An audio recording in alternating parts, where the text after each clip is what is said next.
Hey, friends, it's Dr. Amy, and we are here with a very special guest and friend and colleague of mine, Dr. Anu French. Dr. French is an artist, musician, yogini, author, and integrative pediatrician. She is a fellow of the American Academy of Pediatrics, double board certified in pediatrics and integrative medicine, with a fellowship training in integrative medicine and integrative psychiatry. She has special interest in integrative nutrition, healthcare equity, childhood mental health, and intergenerational resilience. She has been in clinical practice for over 28 years and melds her passion to provide affordable, accessible, integrative pediatric care with craftism through her affirmative art and her meditative music, all in her office in St. Louis, Missouri. By the time you're done with this, everybody's going to want to move to St. Louis and be in your clinic. But let me say more about how amazing she is. She has really found balance through healing arts.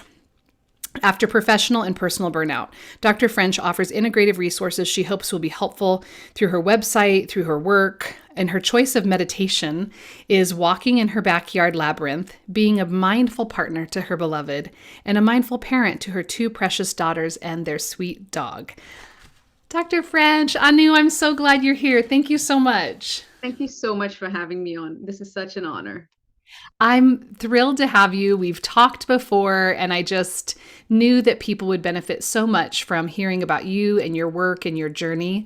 In addition to your incredibly impressive bio, is there anything else you would want people to know about you or what you're up to right now? I think that when I listen to that, I think, wow, that is integration for me because, I really, really make an effort to practice what I'm preaching. And I'm constantly aware of the fact that it's a day at a time, a moment at a time, building resilience for myself, my family, my patients. And so I see myself as a mother, a doctor, an advocate.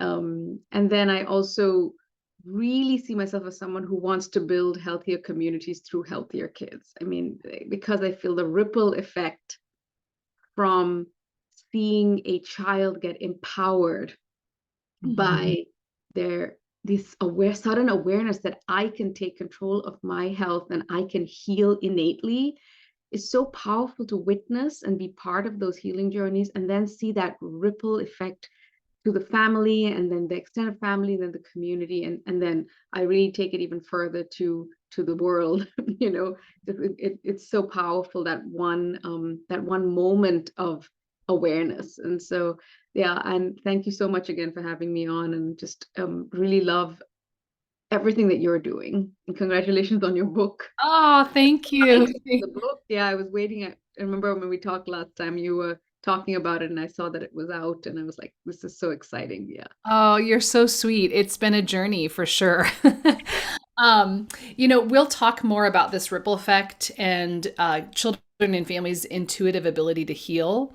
But let's back up to move forward. How did you move from pediatrics to integrative medicine and talk to us about this journey of burnout and then self-healing and discovery? absolutely. And again, I'm always grateful for an opportunity to tell my story. I think that a history, her story, the power of narrative medicine, right? Being able to share what we've been through and someone actually leaning in and listening with presence. My goodness, the healing of that. So again, I'm very grateful for the opportunity to just tell you my story.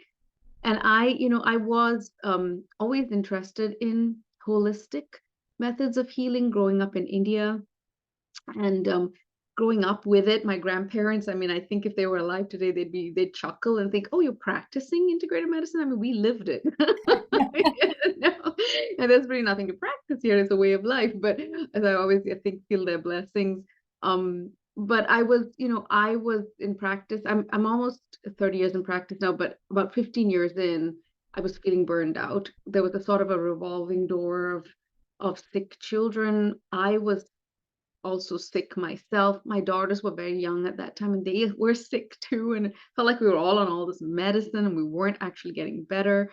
And I stumbled on Andrew Weil's Center for Integrative Medicine. At that time, it was Arizona Centers. fellowship training for MDs. And I thought, well, let me do this. I mean, it looks interesting. It's something different. I didn't really ever think I was going to practice.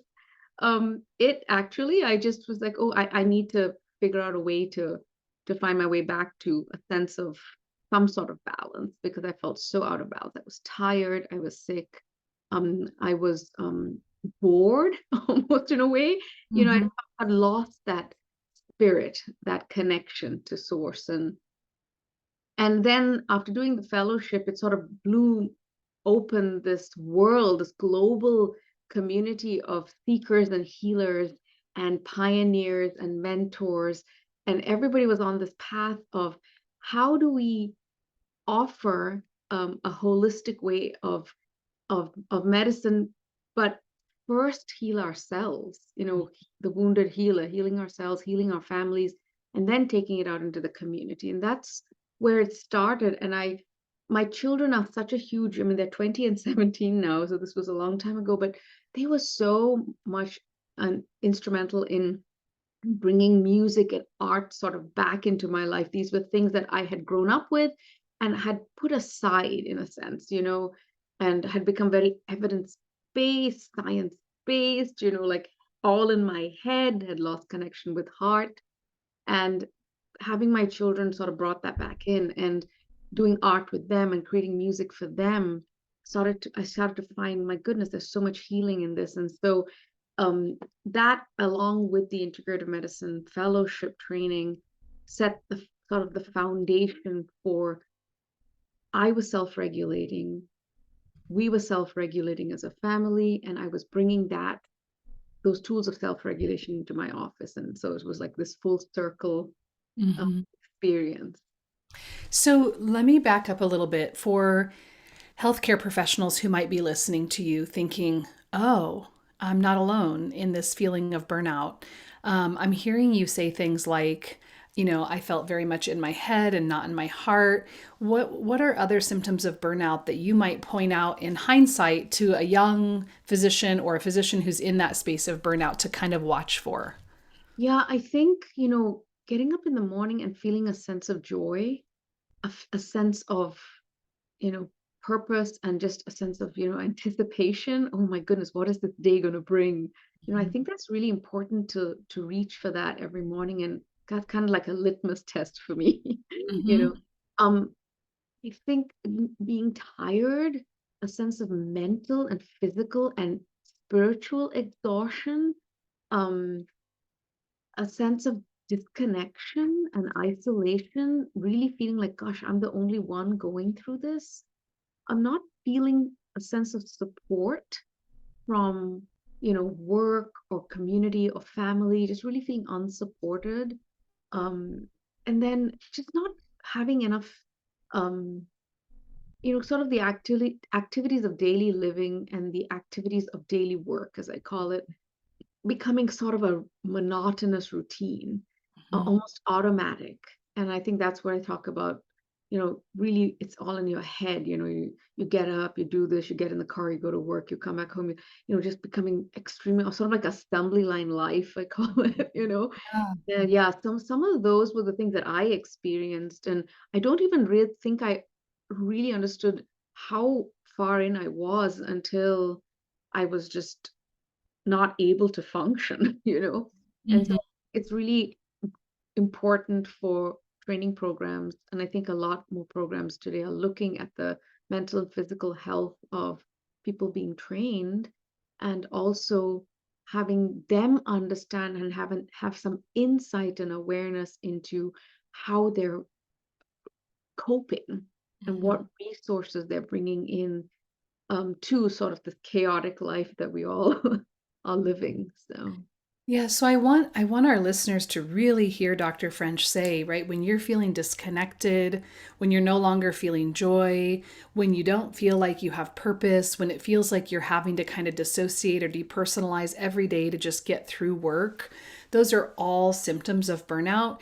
I hear it, Dr. French hears it every day from people. And I love that you were talking about, training residents differently. And you mentioned a little bit ago how your family had kind of laughed about you're practicing integrative medicine, I want us to remind people, right, that in the United States, at least, right, we're practicing westernized medicine. But there's entire collectivistic, beautiful cultures that have been practicing integrative medicine for centuries. How would you today, if you got to have a magic wand, integrate some of that into what is happening for residents today? Sure, and I think I love that acknowledgement because I stumbled on integrative medicine, and to me it was sort of like this new way of doing things. But it's really important to acknowledge indigenous cultures and other cultures around the world that have had this innate wisdom back to the origin, just knowing that we have the medicine within us and within these cultures and these ways of practicing. And we are privileged and honored and very grateful to be able to bring those into what I would call a westernized or allopathic practice. There are actually, through Andrew Weil Center, there are integrative medicine in residency programs, several across the country. And many, many years ago, as part of the pilot for pediatrics and family medicine, where it was a 100 to 200 hour ACGME accredited program. And what it was a curriculum that the residents could actually learn. And it started off with burnout prevention and resilience building, and then went into Wow. what you do for your patients.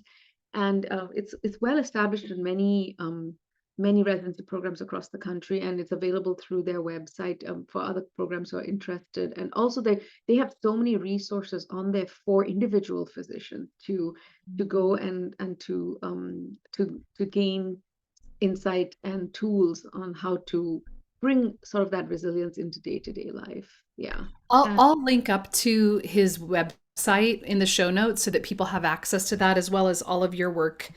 In addition, for those people who may not have the ability to do an integrative medicine residency, though, I'm hearing one foundational thing that you're saying, which is how do we help young residents, young practitioners, so that 25 years later they're not wanting to leave medicine, or 10 years later, or sometimes I'm seeing first year attendings wanting to leave medicine already.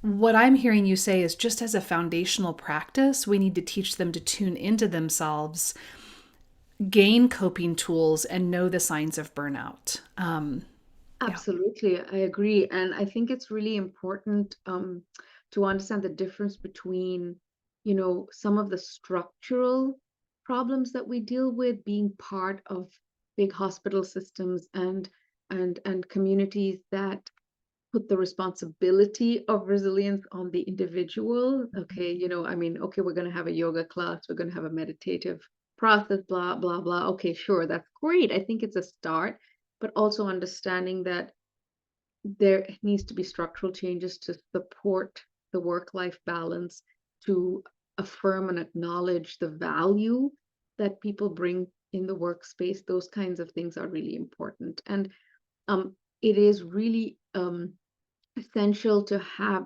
small daily, routines and rituals. Like we ground as a team in the mornings at work. I have a little singing bowl at my desk that I will start the morning off with some sound healing. And even if everybody can't really gather all the time, they know that that's the time to sort of sit back, take a moment to breathe. If we have a traumatic experience in the office for some reason, we immediately regroup and check in and make sure everybody's feeling okay, and go back to the singing bowl sometimes. So we have our little squeeze balls. Sometimes we'll do some chair yoga or some breathing, some guided meditations, things like that. So I think it's possible to bring those things into an office space um, for the team. That being said, it's also important to advocate for change at a structural level so Yes. that people are not just giving out surveys, but actually listening to what the feedback is and making changes. Well, first of all, you're going to get about 300 applications to a new wellness to your clinic, and everybody's going to want to move to St. Louis because who wouldn't want to be part of a clinical practice that is truly, I mean, really what we're talking about is a trauma informed practice, right? That is Right. practicing daily activities that help us be in touch with ourselves, and are looking at systemic ways that we can heal. But you've stumbled into one of my favorite topics, this idea of resilience. And I am 100% with you, right? We've put so much pressure on individuals, especially people from marginalized communities, to say, "Oh, great job! You're so resilient. Keep it up!" Right? Eat better and sleep better, and continue doing all of that. And I think we've really hurt the word resilience because people have confused resilience with grit or stick to itiveness. And tell me your thoughts on this, but I really feel like resilience is about connected relationships. It's about community. It's about being in relationship. That's how we gain and learn about resilience. But tell me, when you think about resilience, I know you spend a lot of time in this space as well. What do you think of? Yeah, I mean, to me, it really is the ability to bounce back. I always have this visual of a ball, like just being tossed around all over the place, and it always just bounces right back into your hands. And so, um, I think of the levels of stress, right? The positive stress, the tolerable stress and the Mhm. toxic stress, right? And so, um, I think we all have that innate ability to bounce back from certain levels of stress. And if we're taught that from a young age, and then Mhm. we have safe spaces, to have a traumatic experience and bounce back from. So, having those, just the safe space, and also having the tools to understand that, you know, that I can learn how to do this. I can learn how to bounce back. It isn't, it's never ever too late. Where, like, I love Donna Nakawazi's, we are all neurobiologically resilient. That's so hopeful to me. It gives me, it's so empowering and so hopeful. And so I think that the training of the trauma informed team, I mean, the AAP, as you know, so many beautiful resources. I'm actually going today, I'm starting an echo training with them. They just released a whole new training session, on pattern, on the pediatric approach to trauma treatment and resilience, and all the various ways that we're trying to bring this into a pediatric practice in a way that's not re-traumatizing, right?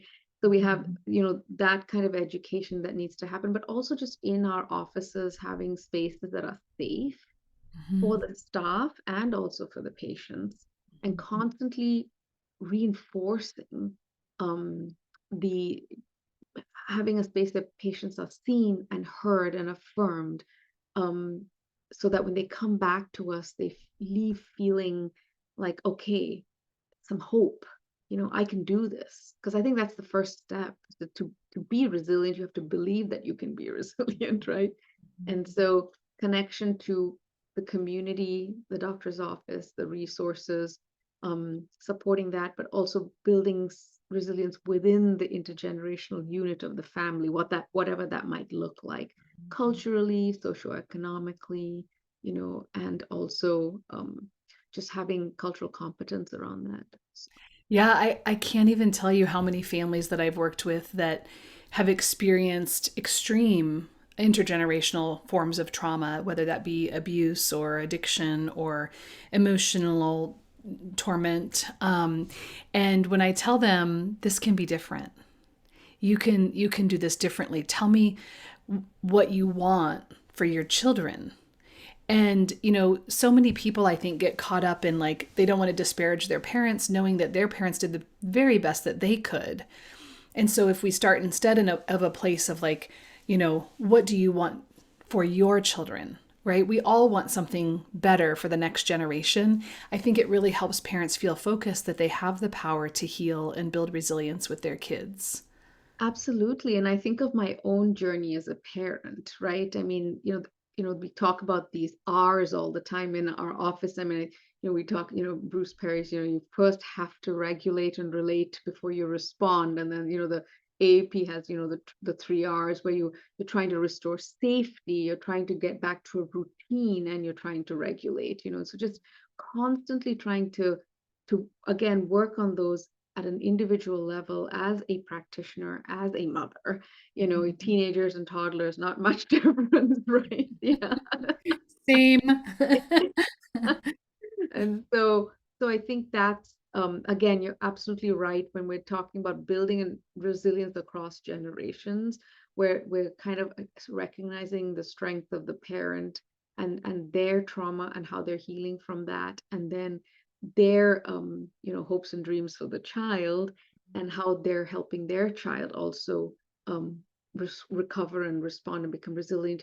But really, when we bring it in as an intergenerational concept, then we just take away all these concepts of blame. They're gone, right? It's not what's wrong with you, but what happened to you. And it's been happening, for eons, right? We're storing this intergenerational traumatic memories in our body. But I always say, but we also have the incredible wisdom stored in our bodies, given down from the ancestors, that we can reach for and bring forth. And I tell with my own daughters, I always say we're change makers and chain breakers, right? And I just want to do that for my own children. Absolutely do not want them to have to experience some of the patterns that I have recovered from and continue to work on personally, and also helping to bring that to the office space.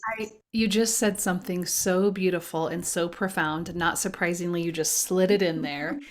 But I want you to break it down for listeners. What do you mean by being a change maker and a chain breaker? Breaker, yeah. So the chain breaker, to me, I feel like I can visualize some of these, what we call, the epigenetic burdens of our ancestry. And by that, the old thought process of like, oh, your grandparents had diabetes, so you're gonna have diabetes. These genes that we inherit, that we know are blueprints, but we can completely change their expression based on lifestyle choices we make, how we think, how we relate to others, what we put in our bodies and on our bodies, how we move our bodies, and how we stay present in the moment, and how much rest we get, how much nature we get. All of those things can actually change the entire course of those chains. And I think when I say chain breaker, I'm thinking of the DNA, that has kind of been passed down for generations, and these false premises that we've been fed, that, oh, if this happened, it's going to happen again. No, it does not have to happen again. So that's the chain breaker. The change maker is, I am choosing to do things differently. So that's where, we have the actual conscious intentional choice that we make. And I'm choosing with my children to learn how to parent myself, to regulate myself, and to actually relate to them before I respond. It's an absolute choice. It's not easy, and I'm not 100% successful. But when I see my children put healthy boundaries down with me, and they're like, no, this is not helpful, I'm like, yes. So I'm doing my job, because if they could put a healthy boundary with me, then they're going to be able to put a healthy boundary down in the world. So that's what I mean by that. Anu, when I hear you say that, I think about this young mom that I worked with probably 20 years ago. She was getting sober after some periods of really struggling with addiction. She had a lot of intergenerational trauma and a lot of surviving that she had to do. She was a young woman of color. She had this new baby whom she deeply loved, but was at risk of being taken from her by the system if she didn't, you know, reconcile her addiction. And I remember talking with her, and her baby was crying as we were talking. And I said, you know, what's that feeling like in your body right now? And she had been so disembodied for so long. And she said, I really want to pick him up. And I said, then pick him up. And she said, but I've been told from my parents and my grandparents that I'll spoil him and he needs to learn how to survive. And I said, oh, I said, let's Gosh. let's watch what happens if you pick him up. Let's watch what happens to his body and your body. And so she picks up this baby and holds him, and she just started weeping. Yeah. I think that's what you mean, right? Like Yeah, she yeah. was a chain breaker in that moment. This child, Absolutely.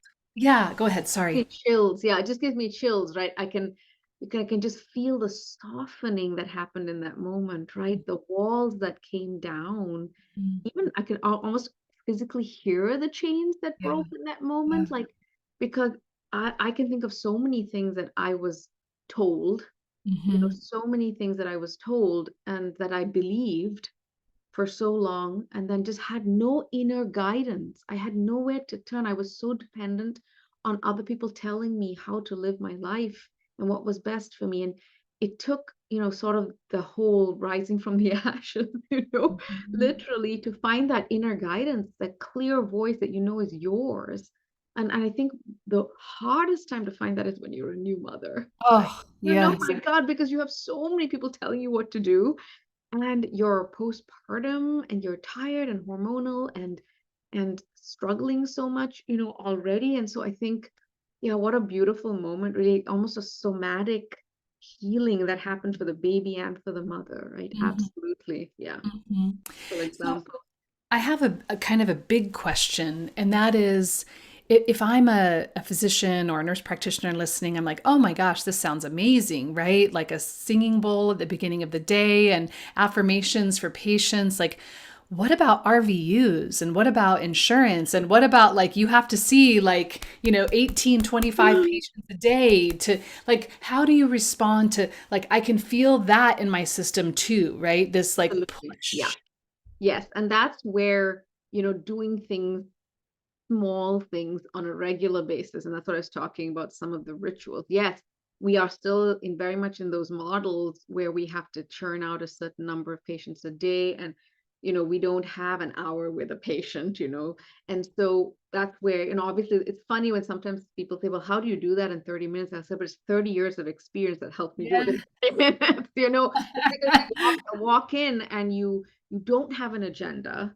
You walk in, you're present to what the family wants, and you're prioritizing what they need in that moment. And so it works in that 15-20 minutes instead of trying to fix the entire problem, in 30 minutes. But I mean, I think for me, it's like washing my hands. I talk about this all the time, is a very mindful moment for me because I walk into the room and say hello, and I go and wash my hands as I'm starting the conversation. And it is a moment for me to let go of what happened before and clear the slate, but it's also a very mindful process. I imagine a lotus flower expanding in my hands. I feel the water, the soap.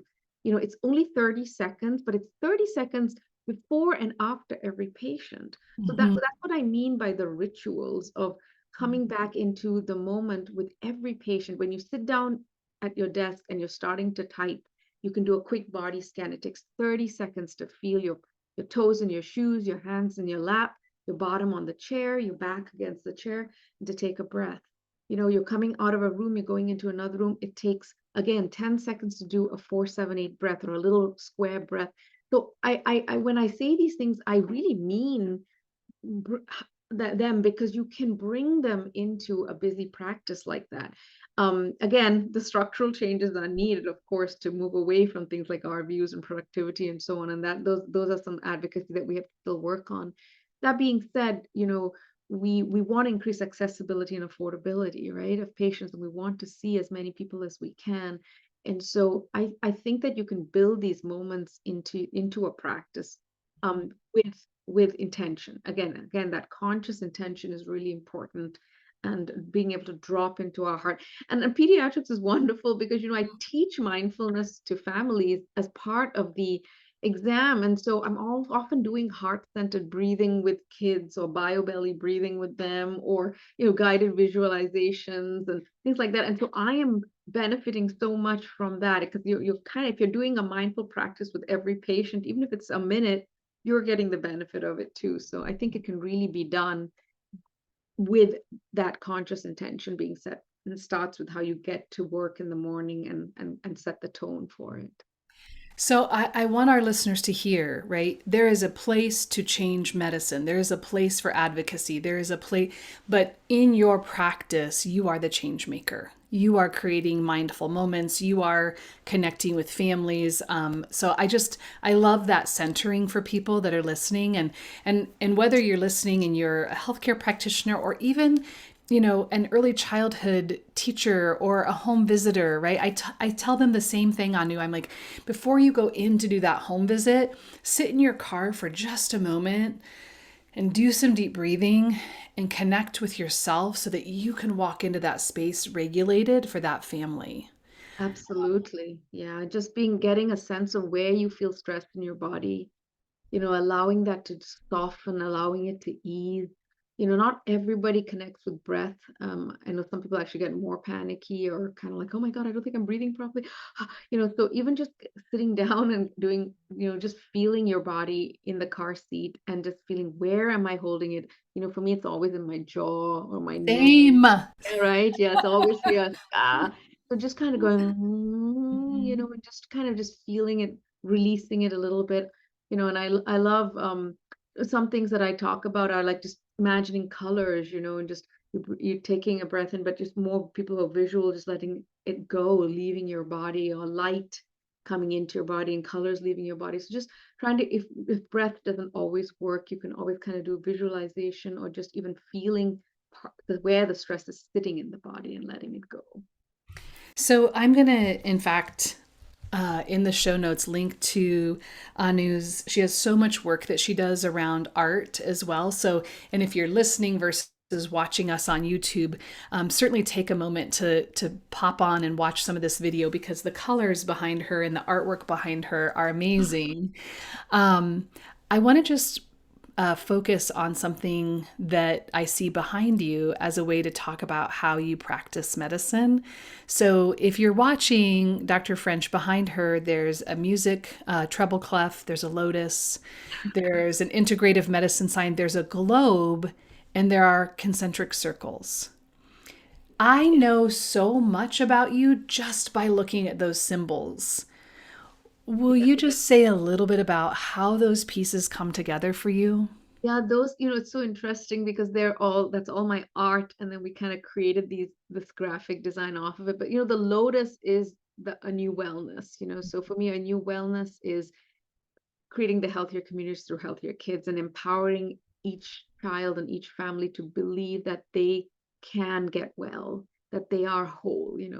The music is, the sound healing that saved me. I always say, kind of went back to my own roots of Vedic mantra and Sanskrit mantra, but really diving deeper into kymatics and understanding how sound healing really clears us out energetically and removes all of those blocks and brings us into harmony. Literally, the disharmony and the dis-ease is gone.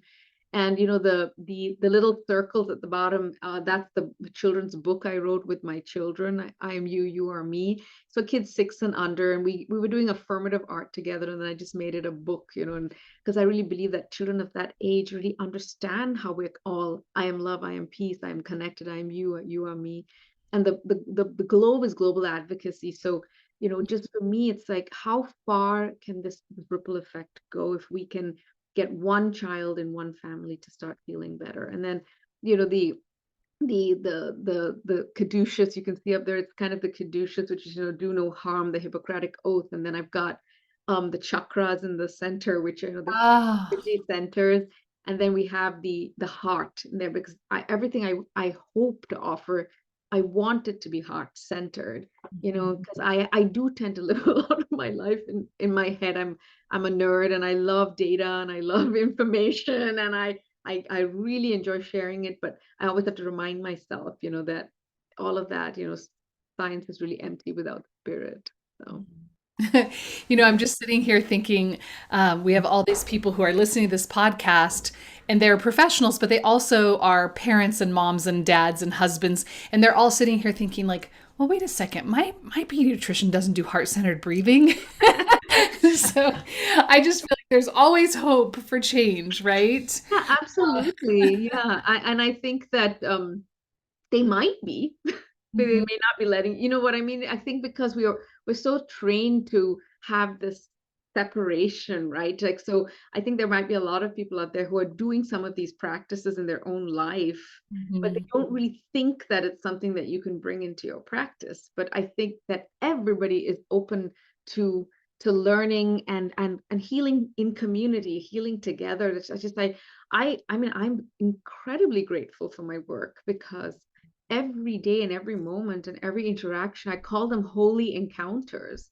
You know, that's the poem I wrote when I was thinking of our mission statement for our office when we opened it 6 years ago. It's like, you know, what is the mission statement? Is that every encounter is a holy encounter, and it's an opportunity for healing for everybody in the moment. And the concept of the telesebo and the placebo, you know, the placebo being the patient's innate, you know, they know that they're going to heal, they believe something is going to work. The telesebo is also important. That's the healing presence of the practitioner in the room. They Wow. have to believe that what they're offering works. So if I tell a patient, let's try this antibiotic, I think this might work. Or if I say this antibiotic is the best choice for your child and it's going to be a wonderful, successful treatment, there's a difference in how we present you know, the healing modality, not just, you know, what it is, you know, scientifically and evidence-based. So I think those are really, really important. Yeah. I've never heard the telesebo before. That's beautiful. So everybody, that's a practical little nugget to take away. This is a great maybe transition to the end of our time together. I have three what I call rapid fire questions, but it doesn't Okay. mean you have to answer them quickly. What is one thing that we're getting wrong about medicine right now? I think we don't have enough of a focus on prevention. You know, we're just so focused on how do we deal with the acute situation, putting out the fire. And I think America is incredible. Like if you have, you know, acute trauma of the limb, if you have a heart attack, a stroke, you know, if you're, you know, I mean, it's incredible what medicine can do for you. That being said, prevention, we don't have enough focus on ways to prevent disease. And I think we really need to. You know, I was at Capitol Hill in 2018. There was an integrative medicine caucus, and it was such a Wow. great experience to be part of integrative medicine for the underserved, which you can link to that in some of the stuff I sent you. But we were talking about how to get holistic things like massage and acupuncture and chiropractic care and, you know, yoga and things covered by insurance, you know, because those, if we could invest in those, then I think that we would really prevent so much inflammation and chronic disease down the road. So that I think that that shift needs to happen. I 100% agree. Um, Tell me what's one thing that's just giving you energy and magic in your life right now? Right now, Um, it's funny, I just posted on my public page yesterday, but I've discovered this thing called reverse coloring, and it's new to me. It may not be new to listeners, but it's a book of art where the watercolor is already there, and then you just take a black pen and you create the picture by adding lines in. And it sounds so simple, but I have never experienced something this meditative and this soothing. I love it. And they're all Kendra Norton's book is the one that I'm using, but there's hundreds of books out there that you can get. And I highly recommend people try it. First of all, it totally takes the pressure off because you know you don't have to draw anything specific. You don't have to be an artist. You don't have to have any art background. You don't need any materials because it's Mhm. all there. You just need a black pen. Just so easy. And then you can you just you allow the pen to guide you, and it's just beautiful. There's abstract stuff. There's stuff with flowers. There's stuff with, you know, you could kind of choose what you want, but that's what I've been doing. So it's called reverse coloring. It's like a twist. I I I love it. love this. It's so good for people like me who are, like you said, kind of in our heads, academic based, to just get into that creative side of ourselves. So maybe just turn on some music and do some reverse coloring. It's so addictive. I have to warn people the warning because I'm like, can't wait to get to it every evening. I try to do something before I go to bed, either coloring, I usually do coloring, like mandala, but coloring books and things. That's what I usually do. But now I've kind of gone to this, and I'm like really enjoying this. And I was skeptical going in. I was like, I don't know what's this going to do for me. And now I can't stop. Yeah. Oh gosh. Okay. Last question, fun question. Um, let's say it's 9 or 10 or 11 o'clock at night and you just have like a little food craving. What do you reach for? Oh my goodness. I like chocolate covered dried fruit. Ah, same.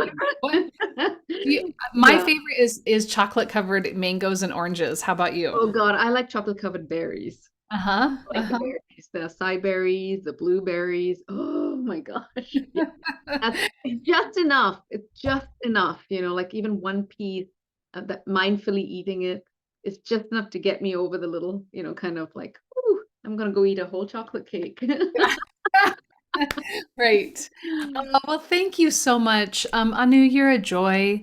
What you do in this world for medicine, for children, for families who have experienced systemic and intergenerational traumas. Thank you for everything you're putting back into the world. I really appreciate you. Thank you so much for having me on. I really enjoyed this conversation, and I really hope it is of value, to people listening in. And again, I'm always grateful for opportunities to share my story and also to, continue to remind myself, that we're all resilient and that resilience is the little steps, the day-to-day steps, and we can all reach for it every day. It's within our reach. And so these kinds of conversations just remind me for myself and for my own children and for my patients in my office that there's always hope. So it makes me so happy to Mm. remind myself about that. So Oh, thank you so much. We're going to start that with reverse coloring today. yes. Bye for now. Bye-bye.